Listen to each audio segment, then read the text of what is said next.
Hello दोस्तों, आपका स्वागत है स्कॉलर एलाइट में।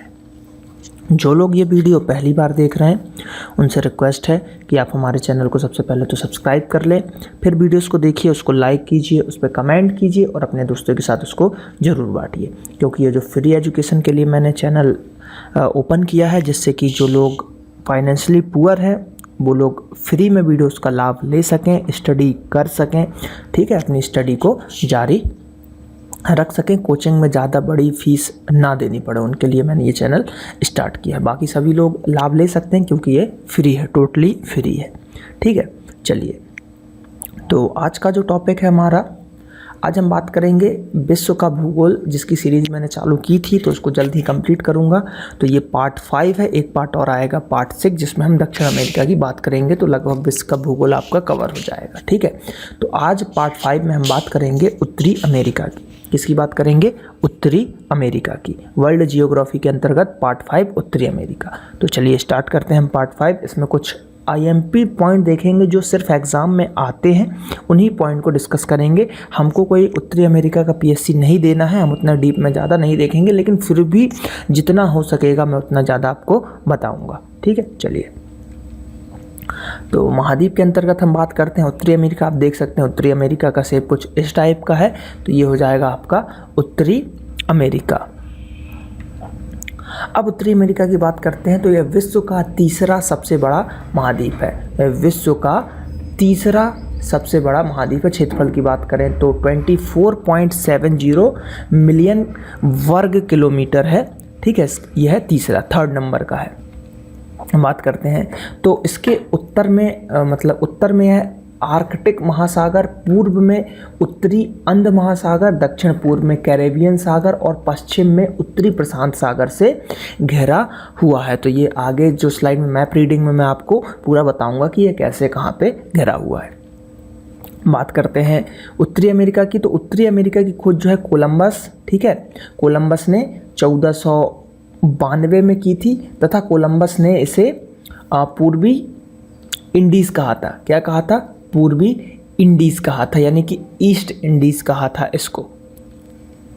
लेकिन अब बात करते हैं और कुछ व्यापक रूप से, लेकिन यह माना जाता है कि उत्तर और दक्षिण अमेरिका का यह नाम मार्टिन वाल्डस्म्यूलर और मिथियान्स रिगमन नामक दो जर्मन मानचित्रकारों द्वारा अमेरिगो वेस्पूची, ठीक है, वेस्पूची के नाम पर रखा गया है। अमेरिगो वेस्पूची के नाम पर रखा गया, जो एक इतालवी खोजकर्ता था। वेस्पूची ही वह पहला यूरोपीय व्यक्ति था जिसने यह सुझाव महा अमेरिका पूर्वी इंडीज़ नहीं, उसने मतलब कहा, यह सुझाया कि यह महा अमेरिका है, पूर्वी इंडीज़ नहीं है, बल्कि यह एक नई दुनिया है जो यूरोपियन को अज्ञात है। नई दुनिया एक वर्ड आया यहाँ पे, क्या आया? नई दुनिया। तो यही क्वेश्चन आता है कि किस महाद्वीप को नई दुनिया कहा जाता है? तो उत्तरी अमेरिका को भी जो है नई दुनिया कहा जाता है। ठीक है, उत्तरी अमेरिका जो महाद्वीप है इसको नई दुनिया भी कहा जाता है। ये क्वेश्चन पूछा जाता है, तो आपको ये याद रखना पड़ेगा।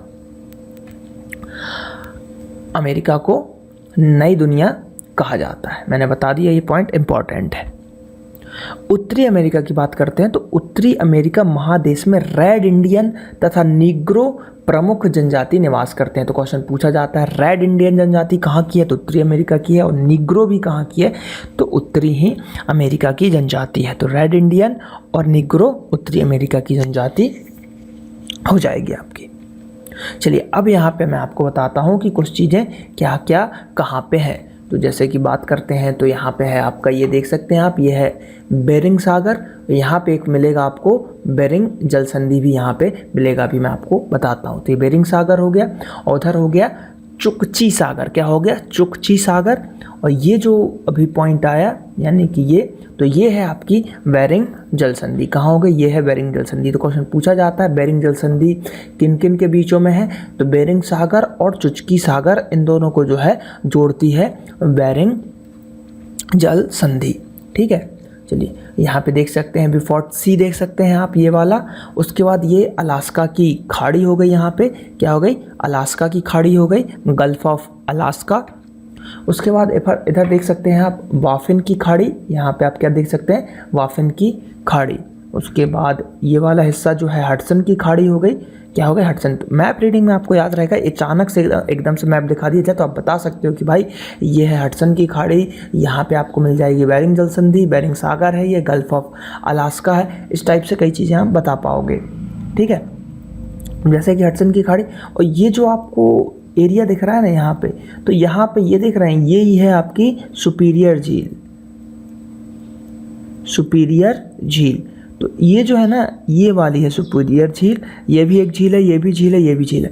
तो सुपीरियर झील ये है आपकी, यानी कि मीठे पानी की सबसे बड़ी झील जो है, ताज़ा झील, ताज़े पानी की, तो ये है आपकी सुपीरियर झील, जो कि यहीं पे है। यहाँ पे आपको रॉकी पर्वत श्रृंखला मिल जाएगी नीचे तक, है ना। तो इस टाइप से कई चीज़ें हैं, आगे और स्लाइड्स में मैं आपको बताता जाऊँगा। तो इसमें हमने क्या क्या देखा? हडसन की खाड़ी देखी, बाफिन की खाड़ी देखी हमने, बेरिंग जल संधि देख लिया, गल्फ ऑफ अलास्का देख लिया, कुछ चीज़ें हमने ऐसी देखी हैं। चलिए आगे बात करते हैं। यहाँ पे अब इस मैप में रीडिंग करना देखते हैं। जैसे ये जो मैंने बताया था ना, ये है आपकी सुपीरियर झील। ठीक, ये भी एक लेक है, ये भी लेक है, ये भी लेक है, ये भी लेक है, लेकिन सबसे बड़ी इनमें दिख रहा है ना आपको यही, तो ये है आपकी सुपीरियर झील। ठीक है, चलिए बाकी बात करते हैं इसमें और। तो इधर हो गया, ये देखिए उत्तरी प्रशांत महासागर है, नॉर्थ जो है पैसिफिक ओशियन हो गया, ये उत्तरी प्रशांत महासागर। उसके बाद ये गल्फ ऑफ कैलिफोर्निया है। क्या है? गल्फ ऑफ कैलिफोर्निया यहाँ पे है। लोकेशन आप देखते जाइए, आपको लोकेशन याद करना है। फ्यूचर में कभी आप मैप से अगर एक्सप्लेन करना चाहो तो आप रफ डायग्राम बना के ऐसा बता सकते हो। ये है मैक्सिको की खाड़ी, सबसे बड़ी खाड़ी। ठीक, मैक्सिको की खाड़ी। ऊपर हमने इसके जस्ट ऊपर यहाँ पे देखा था हडसन की खाड़ी, और हडसन की खाड़ी के नीचे है मैक्सिको की खाड़ी। ठीक है, गल्फ ऑफ मैक्सिको। अब मैक्सिको की खाड़ी ये देखिए यहाँ से समाप्त। अब ये आ गया कैरेबियन सी। ठीक, कैरेबियन सागर आ गया यहाँ पे। ठीक है, उत्तरी अटलांटिक महासागर क्या हो गया? नॉर्थ अटलांटिक ओशियन हो गया, उत्तरी अटलांटिक सागर, और इधर था उत्तरी प्रशांत महासागर। ठीक है, ये है आपका प्रशांत महासागर और ये है अटलांटिक महासागर, दोनों आगे पीछे हैं इसके, है ना। चलिए अब बात करते हैं जो इंपॉर्टेंट चीज़ें एग्जाम में आती हैं। नदियों की बात करें तो उत्तरी अमेरिका की नदियां जो है विभिन्न दिशाओं में बहती है। अधिकांश नदियां पश्चिम कार्डलेरा अर्थात रॉकी पर्वत से निकलती है। ठीक है, रॉकी पर्वत से निकलती हैं कई नदियां इसके यहाँ की। रॉकी पर्वतमाला से निकलकर पूर्व से पश्चिम की ओर बहती हुई प्रशांत महासागर में गिरने वाली कुछ प्रमुख नदियां हैं यूकन, फ्रेजर, कोलंबिया, स्नेक एवं सैक्रामेंटे। ठीक, ये कुछ नदियाँ। सैक्रामेंटे पूछा जाता है कि सैक्रामेंटे नदी कहाँ पे है, ये नहीं पूछा जाता, ये पूछा जाता है सैक्रामेंटे जो नदी है कहाँ पे गिरती है, किस महासागर में गिरती है। तो यह गिरती है आपकी प्रशांत महासागर में। यूकन नदी जो है बेरिंग सागर में गिरती है। ये भी क्वेश्चन आईएमपी बनेगा कि यूकन नदी किस नदी सागर में गिरती है, तो बेरिंग सागर में गिरती है। तथा कोलोरेडो जो नदी है, कोलोरेडो नदी दक्षिण पश्चिम की ओर बहती हुई कैलिफोर्निया की खाड़ी में गिरती है। कैलिफोर्निया की खाड़ी मैंने बताई थी, यहाँ पे है कैलिफोर्निया की खाड़ी, ये है कैलिफोर्निया की खाड़ी, और ये देखिए ये है कोलोरेडो नदी। ठीक, और ये आके आपके यहाँ पे डिपॉजिट हो गई, यहाँ पे गिर गई ये की खाड़ी में। तो ये चीज़ें आपको जो है कुछ चीज़ें आपको याद रखना है। ठीक है, यूकॉन नदी जो है ये कहाँ पे जाती है, बेरिंग जल संधि में जाके गिरती है। तो ये कुछ नदियाँ थी, यूकन, फ्रेजर, कोलंबिया, ठीक है, स्नेक, ये सब कुछ नदियाँ। कोलोरेडो नदियाँ इंपॉर्टेंट है ये, क्योंकि कैलिफोर्निया की खाड़ी में जाके इकलौती एक नदी है जो कैलिफोर्निया की खाड़ी में गिरती है, तो ये इंपॉर्टेंट हो जाएगा आपका। चलिए बात करते हैं कुछ और इम्पॉर्टेंट नदियों की। तो उत्तरी अमेरिका की सबसे बड़ी की नाम मतलब सबसे बड़ी नदी की बात करें तो वो है मिसिसिपी। ठीक, मिसिसिपी नदी है, सबसे बड़ी नदी है। तो आप इसमें देख सकते हैं ये मिसिसिपी जो है, ये हाईलाइटेड वाली जो पॉइंट है ये मिसिसिपी नदी है। बाकी कई नदियाँ हैं लेकिन ये जो हाईलाइटेड है ये मिसिसिपी है।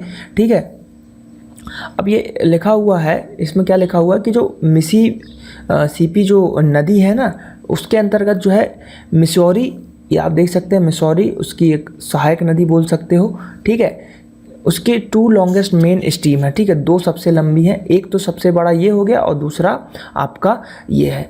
तो इसमें जो है प्रमुख नदियों में मिसिसिपी एवं जो है मिसौरी इंपॉर्टेंट है। तो मिसौरी नदी आप देख सकते हो, ये देखिए ये ऐसे ऐसे बता दे रहा हूँ, और आके इसमें जुड़ जाती है।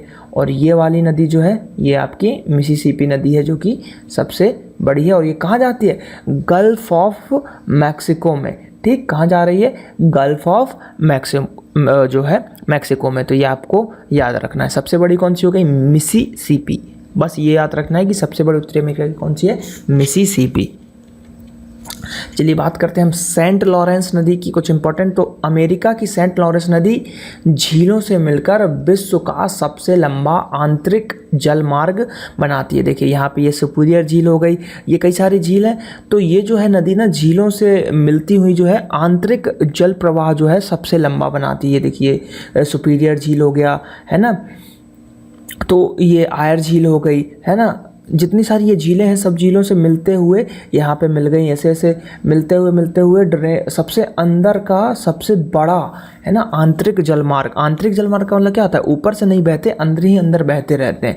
तो सेंट लॉरेंस नदी जो है आंतरिक जलमार्ग जो है वर्ल्ड का सबसे बड़ा, ठीक है, वर्ल्ड का जो है बिगेस्ट आंतरिक जलमार्ग जो है ड्रेनेज सिस्टम जो है इनर ड्रेनेज सिस्टम बनाती है सेंट लॉरेंस नदी। तो ये क्वेश्चन कई बार पूछे जा चुके हैं, हर एग्ज़ाम, चाहे वो पीएससी हो चाहे कोई भी एग्ज़ाम हो, वहाँ पे ये क्वेश्चन पूछे जा सके हैं और आने वाले समय में भी पूछे जाएंगे। तो इनको आपको याद रखना है, सेंट लॉरेंस नदी। चलिए अब हम झील की बात कर लेते हैं। जैसा कि मैंने आपको बताया था शुरू में कि यहाँ पे कई झीलें हैं। तो देखिए सुपीरियर झील, यह है मीठे पानी की सबसे बड़ी झील।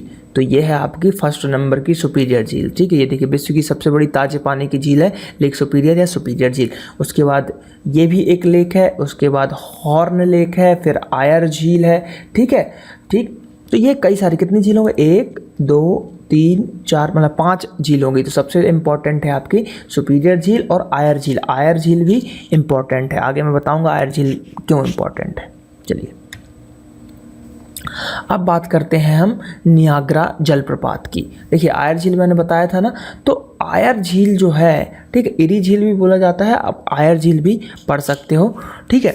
तो जो ये है ना, तो इसको क्या बोल सकते हैं आप कि यहाँ से जो है इनके मध्य स्थित है, यानी कि जो नियाग्रा जलप्रपात है ये इरी झील या आयर झील और ओंटारियो जो झील है इनके मध्य में स्थित है। तो क्वेश्चन पूछा जाता है, नियाग्रा जलप्रपात की लोकेशन पूछी जाती है कहाँ पे स्थित है। तो अब यह संयुक्त राज्य अमेरिका एवं कनाडा की सीमा पर भी स्थित है। तो देखिए अगर वो झील के बारे में पूछे तो आपको ये झील लगाना है, और अगर वो लोकेशन इस टाइप पूछे तो आप बोल सकते हो कि भाई यूएसए और जो है कनाडा के बीच में आपका नियाग्रा जलप्रपात है। आप इमेज वगैरह देख सकते हो, बहुत ही अच्छा लगता है, घूमने की बहुत ही अच्छी जगह, आप जा सकते हैं घूमने वहाँ पे। तो यूएसए जब भी जाएं तो ज़रूर आप इसको देखें, नियाग्रा जलप्रपात को ज़रूर देखें। चलिए अब पनामा नहर की बात कर लेते हैं जो कि इम्पॉर्टेंट है, ठीक है। पनामा नहर की हम बात कर लेते हैं। तो चलिए पनामा नहर मानव द्वारा निर्मित एक जलमार्ग तथा जलयान नहर है जो पनामा में स्थित है और प्रशांत महासागर तथा कैरेबियन सागर से होकर अटलांटिक महासागर को जोड़ती है। इस नहर की कुल लंबाई है 77.1 किलोमीटर। यह नहर पनामा स्थल डमरू मध्य को काटते हुए निर्मित की गई है और व्यापारिक मार्ग और जलमार्गों को, मतलब व्यापारिक अंतर्राष्ट्रीय व्यापारिक जो है जलमार्ग है, ये व्यापार के लिए चालू किया गया था। अमेरिका के पूर्वी और पश्चिमी तटों के बीच की दूरी नहर से होकर गुजरने पर तकरीबन 8000 मील यानी कि 12,875 किलोमीटर घट जाती है, क्योंकि इसके ना होने की स्थिति में जल तोपों को दक्षिण अमेरिका के हॉर्न अंतरीप से होकर चक्कर लगाते हुए जाना पड़ता था, यानी कि दक्षिण अमेरिका से घूम के जाना पड़ेगा तो बहुत लंबा पड़ जाता था। तो इस नहर का निर्माण 14 अगस्त 1914 को, 14 याद रखिए, 14 है ना, 14 अगस्त 1914 को पूरा किया गया था और 15 अगस्त 1914 को यह जल तोपों के आवागमन हेतु खोल दिया गया था। अभी हाल ही में 14 अगस्त 2014 को पनामा नहर के निर्माण की 100वीं वर्षगांठ मनाई गई है। तो ये करंट में भी क्वेश्चन पूछा जा सकता है, मतलब अभी तो नहीं पूछा जाएगा, मतलब जो पिछले एग्जामों में पूछे गए होंगे कि अभी इसकी 100वीं वर्षगांठ कब मनाई गई, तो 2014 में, या फिर 2014 में जो वर्षगांठ बनाई गई वो कौन सी थी, तो 100वीं वर्षगांठ मनाई गई। पनामा नहर के 2 बंदरगाह कोलन और पनामा, ये प्रमुख 2 बंदरगाह हैं। जब यह नहर बनी थी यानी कि कब, 1914 में, तो 1000 जल तोप यानी कि जलयान जो हैं प्रति वर्ष गुजरते थे, लेकिन अब इतनी ज़्यादा हो गई है कि 42 जल तोप प्रतिदिन गुजरते हैं। तो उस हिसाब से ज़्यादा ये हो गई है। तो ये आपने देखा पनामा नहर के बारे में। चलिए अब कुछ और फैक्ट्स देखते हैं। जल संधि की बात कर लेते हैं। तो यहाँ पे आप देख सकते हो हमने बेरिंग जल संधि बताई थी, तो यहाँ पे कौन सी जल संधि होगी, यहाँ पे होगी बेरिंग जल संधि। ठीक, ये है आपकी बेरिंग जल संधि। इसके प्रमुख चीज़ें देखें तो यह एशिया को अमेरिका से पृथक करती है, यानी कि एशिया को जो है अमेरिका से आपकी ये पृथक करती है। तो बेरिंग जल संधि एशिया और अमेरिका को भी अलग करती है स्थल के मामले में, और सागर के मामले में देखें तो चुकची सागर और बेरिंग सागर के बीच में आपकी बेरिंग जल संधि। बेरिंग जल संधि जो है बेरिंग सागर और चुकची सागर के बीच में स्थित है। ज्वालामुखी की बात करते हैं तो देखिए उत्तरी अमेरिका में ऐसा कोई ज्वालामुखी उतना ज़्यादा फेमस नहीं है, दक्षिण अमेरिका में ज़्यादा आपको ज्वालामुखी फेमस मिलेंगे। तो उत्तरी अमेरिका के पश्चिमी तट पर जो है, यानी कि प्रशांत महासागर के पास, ठीक, जैसे ये है उत्तरी अमेरिका, ठीक, कुछ इस टाइप का शेप है इसका, ठीक। तो ये जो है ना, जहाँ पे ये आपकी कैलिफोर्निया सी है, तो यहाँ पे जो पश्चिमी तट हो गया इसका, तो यहाँ पे कई सारे ज्वालामुखी है, छोटे छोटे ज्वालामुखी, कोई उतना बड़ा फेमस नहीं है, तो कोई नाम ऐसा फेमस नहीं है इसका। चलिए अब हम कुछ डेजर्ट की देख लेते हैं। डेजर्ट भी उतने फेमस नहीं है, ये कई सारे नाम मैंने विकिपीडिया से निकाले हुए हैं, ठीक है, लेकिन उतने फेमस नहीं है आपके, ठीक है। यहाँ पे बस आप देख सकते हैं कि सब कुछ यहीं पे है डेजर्ट, यहाँ पे आप देख सकते हैं, क्योंकि यहीं पे रॉकी पर्वतमाला भी आपको यहीं मिलेगी, तो यहाँ पे डेजर्ट भी है। तो ज़्यादा उतने फेमस डेजर्ट नहीं है, जैसे कि ये रेड वाला है 7वें नंबर का, यानी कि ये वाला, तो ये कभी कभी पूछ लिया जाता है, न्यू मैक्सिको पटालो में है, ठीक है। एरिजोना ज्वालामुखी, एक बार मैं देख चुका हूँ क्वेश्चन, शायद पीएससी में आया था कि एरिजोना ज्वालामुखी जो है कहाँ पर है, तो उत्तरी अमेरिका के अंतर्गत आता है एरिजोना, ठीक है। और ये जो है आपका कोल्ड डेजर्ट है, यानी कि ठंडा रेगिस्तान है, ठीक, ठंडा रेगिस्तान है। गर्म की बात करें तो इसमें भी आपको 4-5 मिल जाएंगे, जैसे कि बाजा कैलिफोर्निया डेजर्ट, सोनोरा डेजर्ट, ठीक, ये कई टाइप के आपके मिल जाएंगे। तो ये ज़्यादा इंपॉर्टेंट नहीं है, मरुस्थल पे आप ज़्यादा ध्यान, बस ये एरिजोना बस आप एक याद रखिएगा, स्नेक रिवर भी आप याद रखिएगा, ठीक है। तो एरिजोना ज़्यादा इंपॉर्टेंट है। अब देखिए कोलंबिया तो आएगा ही आएगा अमेरिका में, क्योंकि उसी ने खोजा था। तो ये कई चीज़ें तो हम देख के लगा सकते हैं कि हाँ यार ये हो सकता है, लेकिन आपको बस याद रखना है, एक 7वें नंबर वाला आपको याद रखना है, 11th भी आपको याद रखना है। ज़्यादा इंपॉर्टेंट चीज़ें नहीं है, लेकिन जो बात चल रही थी वर्ल्ड जियोग्राफी, तो इसमें मैंने सोचा कि इसको कवर करना ज़रूरी है। चलिए अब पर्वत की बात कर लेते हैं, जहाँ से क्वेश्चन बनते हैं, ठीक है, जहाँ से क्वेश्चन बनते हैं। पर्वत की बात करें तो माउंट मैकिन्ले आपने सुना होगा, उत्तरी अमेरिका की सबसे ऊंची चोटी है माउंट मैकिन्ले, उत्तरी अमेरिका महाद्वीप की सर्वोच्च ऊंची चोटी है, जो कि आप यहाँ देख सकते हो स्थित है। अब इसका नाम जो है डेनाली कर दिया गया, क्या कर दिया गया, डेनाली कर दिया गया है। तो कभी क्वेश्चन आ जाए कि डेनाली कहाँ है, तो कन्फ्यूज मत हो जाएगा, माउंट मैकिन्ले को ही डेनाली कर दिया गया है, और यह उत्तरी अमेरिका की सबसे ऊँची चोटी है। इसकी अगर समुद्र तल से ऊँचाई की बात करें तो 6,168 मीटर है। यह अलास्का राज्य में, संयुक्त राज्य अमेरिका में स्थित है। कहाँ पे, अलास्का में है, ठीक। अब यूएसए ऑप्शन में ना मिले, अलास्का मिले तो अलास्का लगाइएगा, क्योंकि वो भी यूएसए के अंतर्गत ही आता है, ठीक। चलिए बात करते हैं हम रॉकी पर्वत श्रेणी की। रॉकी पर्वत, तो इसके अंतर्गत 4 उसकी जो है श्रेणियां हैं, ये आप देख सकते हैं। रॉकी पर्वत कहाँ पे है, इस टाइप से ये आपको दिख जाएगा। तो Cascade, Sierra Nevada, coast range और सियारा माद्रे, तो ये 4 जो है इसकी श्रृंखलाएं हैं। रॉकी पर्वत की भी 4 चीज़ में डिवाइडेड है, कास्केड, सियारा नेवादा, ठीक, कोस्ट रेंज और सियारा माद्रे। देखते हैं और चीज़ देख लेता हूँ, मैं आपको बताता हूँ। ये देखिए, ये दिख रहा है आपको, ये रॉकी माउंटेन है लगभग, ठीक, ये है रॉकी माउंटेन।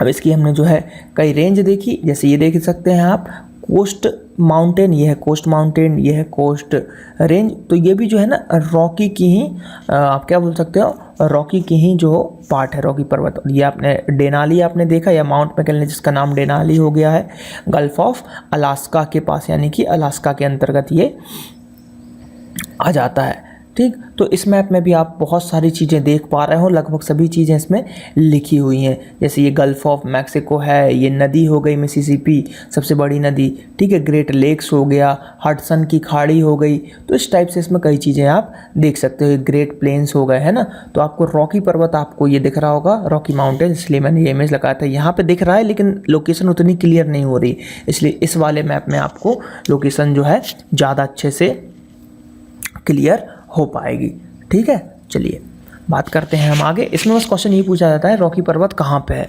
ठीक है। यह सबसे लंबी श्रृंखला उत्तरी अमेरिका की, तो रॉकी पर्वत है। चलिए कुछ और फैक्ट देते हैं जो विश्व प्रसिद्ध है उत्तरी अमेरिका में। विश्व की सबसे बड़ी सोने की खान कहाँ पे है? ओंटारियो, कनाडा, ठीक। विश्व की सबसे बड़ी सोने की खान ओंटारियो, कनाडा में है, ठीक। लेकिन सोने का सबसे ज़्यादा उत्खनन कहाँ होता है? दक्षिण अमेरिका में होता है। विश्व में सर्वाधिक चांदी उत्खनित करने वाला देश जो है मैक्सिको है, और चांदी की उत्तरी अमेरिका के अंतर्गत आता है। और चांदी की जो खाने एक बट्टे या बूटे खाने, आगे आएगा पॉइंट हम देखेंगे। विश्व में सर्वाधिक कागज उत्पादन करने वाला देश भी आपका कनाडा है, जो कि उत्तरी अमेरिका के अंतर्गत आता है। विश्व प्रसिद्ध कागज उद्योग की बात करें तो मॉन्ट्रियल कागज उद्योग कहाँ पे है? कनाडा के अंतर्गत आता है मॉन्ट्रियल कागज उद्योग। विश्व में सर्वाधिक मक्का उत्पादित करने वाला देश भी कौन सा है? यूएसए है, यानी कि संयुक्त राज्य अमेरिका। मक्का का उत्पादन सबसे ज़्यादा होता है। विश्व प्रसिद्ध मक्का मंडी जो कि सेंट लुइस, ये भी कहाँ पे आएगा? आपका यूएसए के अंतर्गत आएगा, सेंट लुइस। तो याद रखना है मक्का खदान सेंट लुइस कहाँ पे? देखिए मक्का का सबसे ज़्यादा आपका उत्पादन होता है यूएसए में, तो बनी सी बात है यार, मक्का मंडी भी वहीं होगी, सेंट लुइस, ठीक है। चलिए बात करते हैं विश्व की सर्वाधिक सोयाबीन उत्पादन करने वाला देश जो है, ये भी कौन सा है? यूएसए है। जैसे कि हमारा भारत में इंडिया में बात करें तो एमपी है ना, एमपी देश का लगभग 80% सोयाबीन करते हैं, सोया स्टेट बोला जाता है। इसी प्रकार से विश्व में सोयाबीन का उत्पादन जो है यूएसए करता है। विश्व में गेहूं की मंडी की बात करें तो गेहूं की मंडी जो है विनिपेग है, विनिपेग जो कि कनाडा के अंतर्गत आता है। तो विश्व में गेहूं की मंडी के नाम से विख्यात नगर है विनिपेग, कनाडा। और सेंट लुइस क्या है? मक्का मंडी है, तो ये आपको याद रखना है। विश्व का प्रथम उद्यान जिसको हम येलो स्टोन के नाम से जाना जाता है, येलो स्टोन पार्क जो है संयुक्त अमेरिका में स्थित है। येलो स्टोन याद रखिएगा, कुछ क्वेश्चन सीधे पूछा जाता है येलो स्टोन क्या है, तो एक उद्यान भी है और कहाँ पे है? तो येलो स्टोन पार्क जो है ये आपका संयुक्त राज्य अमेरिका यानी कि यूएसए के अंतर्गत आता है। विश्व का सबसे बड़ा नेशनल पार्क की बात करें तो वुड बफेलो नेशनल पार्क कहाँ पे है? कनाडा में। उसको हम ऐसे याद रख सकते हैं, एक तो बफेलो यानी कि भैंस, ठीक, ऊपर से वुड यानी कि लकड़ी की, अच्छी भारी भरकम होगी लकड़ी की अगर हम भैंस बनाते हैं, ठीक, अच्छा खासा अगर सॉलिड बनाते हैं, खोखला नहीं बनाते हैं, तो है ना, तो वुड बफेलो लकड़ी की भैंस। तो भाई सब बड़ी सी बात है, विश्व का सबसे बड़ा हो जाएगा, लकड़ी की भैंस बना रहे हो आप, ठीक। तो कहाँ पे है ये? कनाडा में है। अब कनाडा को कैसे याद रख सकते हो? वुड को, लकड़ी को काटोगे तो कनाडा, ठीक, ऐसे याद कर सकते हैं आप। विश्व का सबसे बड़ा बंदरगाह की बात करें, ठीक है, सबसे बड़ा पोर्ट की बात करें तो यह है न्यूयॉर्क बंदरगाह, सबसे बड़ा बंदरगाह हो जाएगा। विश्व का सबसे बड़ा संग्रहालय की बात करें, ठीक है, तो American museum of natural history भी सबसे बड़ा है विश्व का संग्रहालय। American museum of natural history सबसे बड़ा विश्व का संग्रहालय है। कुछ और बात करते हैं। विश्व की सबसे बड़ी ताजे पानी की झील है, जो कि मैं आपको बता चुका हूँ, सुपीरियर झील है, उत्तरी अमेरिका के अंतर्गत। विश्व का सबसे बड़ा स्टेशन की बात करें तो न्यूयॉर्क सिटी में ग्रांड सेंट्रल टर्मिनल जो है विश्व का सबसे बड़ा स्टेशन की बात की जा रही है, प्लेटफॉर्म की बात नहीं की जा रही है। प्लेटफॉर्म जो है इंडिया में है गोरखपुर, ठीक, गोरखपुर उत्तर प्रदेश, 1.3 किलोमीटर लॉन्ग, ठीक। और ये जो है स्टेशन की बात कर रही है, स्टेशन बड़ा है, कई इसके अंतर्गत कई प्लेटफॉर्म है, ठीक। और ये सिर्फ एक प्लेटफॉर्म की बात हो रही है जो 1.3 किलोमीटर है, तो दोनों में बहुत ही डिफरेंस है, बहुत कन्फ्यूजन होती है, तो इसको याद रखिएगा। विश्व का सबसे बड़ा स्टेशन न्यूयॉर्क सिटी। उत्तरी अमेरिका में शीतोष्ण घास के मैदान को क्या कहते हैं? प्रेयरी कहा जाता है। शीतोष्ण घास के मैदान को प्रेयरी कहा जाता है, याद रखिएगा। फिल्म उद्योग के लिए कैलिफोर्निया तथा लॉस एंजलिस जो है नगर विश्व प्रसिद्ध है, बनी सी बात है। कैलिफोर्निया, लॉस एंजलिस ये जो फेमस जगह है, यूएसए में हॉलीवुड भी है, तो ये सब जो है फिल्मी उद्योगों में बहुत ही आगे निकल चुके हैं। जनसंख्या की दृष्टि से उत्तरी अमेरिका का सबसे बड़ा नगर की बात करें तो मैक्सिको सिटी है, जनसंख्या की दृष्टि से सबसे बड़ा। कौन सी? Mexico City. Black hill, blue hill और ग्रीन हिल नामक पहाड़ियाँ संयुक्त राज्य अमेरिका में स्थित है। तो आपको कलर मिल रहा है ब्लैक, ब्लू और ग्रीन, GB पढ़ा था हमने, तो रेड ग्रीन ब्लू पढ़ा था, तो ग्रीन ब्लू तो मिल गया, लेकिन अपन इसको BGB पढ़ेंगे, BGB। ठीक, तो ब्लैक ग्रीन ब्लू, तो ब्लैक ग्रीन ब्लू इस टाइप का कुछ भी आपको आता है तो अमेरिका में लगाना है। तो ब्लैक हिल्स, ब्लू हिल्स और ग्रीन हिल्स कुछ भी है तो ये कहाँ पे है, उत्तरी अमेरिका या संयुक्त राज्य अमेरिका के अंतर्गत ये पहाड़ियाँ आती हैं।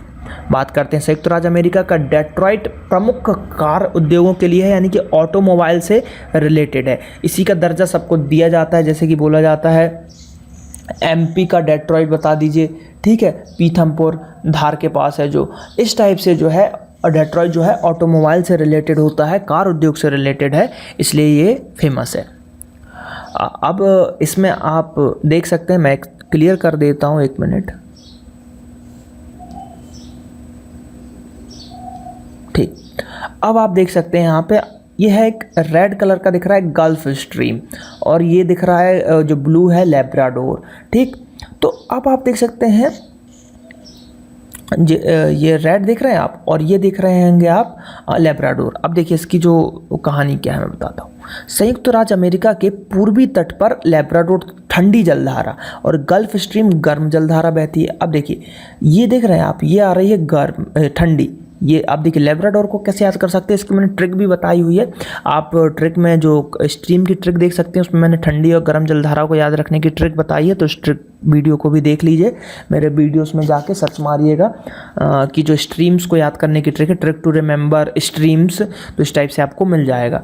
ठीक, तो अब लैब्राडोर कुत्ता होता है, हम डॉगी को पालते हैं तो उसको गर्मी ज़्यादा लगती रहती है ना, उसको पंखा चाहिए रहता है ना, तो पंखा यानी क्या कर रहा है, उसको ठंडा कर रहा है, तो लैब्राडोर हो जाएगा ठंडी जलधारा। और गल्फ स्ट्रीम जो है ये है आपकी गर्म जलधारा। तो ये आपको याद रखना, लोकेशन से आपको याद हो जाएगा कि ये पूर्वी तट से, ये देखिए गल्फ इधर से आ रही है लैब्राडोर, और ये रेड कलर की जा रही है गल्फ। तो रेड मैंने इसलिए लिया क्योंकि गर्म, और ब्लू जो है, ब्लू आपने आइस देखी होगी ना, ब्लू आइस बहुत ही ठंडी आइस रहती है, तो ब्लू यानी कि ये भी बहुत ठंडी है। तो इस तरीके से आपने इमेज देख लिया, तो ये आपको हमेशा माइंड में याद रहेगा कि यार गल्फ स्ट्रीम रेड थी, लैब्राडोर ब्लू था, तो ब्लू ठंडा और रेड गर्म, इस टाइप से ये आपको याद हो जाएगा, बस याद रखिएगा। संयुक्त राज्य अमेरिका के पूर्वी तट पर न्यूफाउंडलैंड द्वीप के दक्षिण पूर्व भाग को ग्रैंड बैंक कहते हैं, मत्स्य पालन का प्रमुख केंद्र है। तो ग्रैंड बैंक किससे रिलेटेड है, बस आपको इतना याद रखना है, मत्स्य उद्योग से रिलेटेड है, मछली पालन से रिलेटेड है ग्रैंड बैंक। अमेरिका के दक्षिण पूर्वी तट पर मैक्सिको की खाड़ी पर चलने वाले चक्रवात को हरिकेन और टोरंटो कहते हैं। तो क्वेश्चन एक बार पूछा जा चुका है, हरिकेन जो है कहाँ से निकलती है, फिर कहाँ पे चलती है, तो मैक्सिको की खाड़ी में चलती है हरिकेन, और टोरंटो भी चलती है। क्या, टोरंटो भी कहाँ पे चलती है, मैक्सिको की खाड़ी में चलती है। तो ये कुछ चीज़ें हैं जो इम्पोर्टेंट आपको याद रखनी है।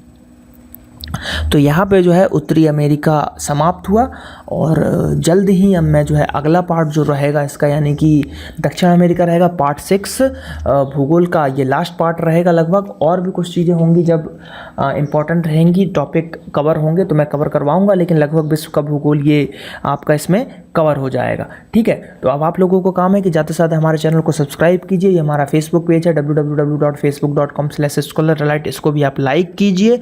ठीक है, और फेसबुक ग्रुप को भी आप लाइक कर सकते हैं। नीचे वीडियोस के नीचे लिंक में आप देख सकते हैं जो कुछ चीज़ें लिंक दी हुई है, उनको भी देख के आप लाइक कर सकते हैं। और गूगल पेज है हमारा, गूगल प्लस का पेज, उसको भी आप फॉलो कीजिए। ठीक है, ज़्यादा से ज़्यादा उसको भी फॉलो कीजिए, नीचे लिंक दी हुई है, और यहाँ पे नेक्स्ट और प्रीवियस वीडियो की आप लिंक देख पाएंगे। तो ज़्यादा से ज़्यादा वीडियोज़ को आप लाइक कीजिए, उस पर कमेंट कीजिए, और अपने दोस्तों के साथ शेयर उसको करते रहिए। चलिए, तो मिलते हैं हम अगले पार्ट में, जो कि होगा पार्ट 6 वर्ल्ड भूगोल का। चलिए, धन्यवाद।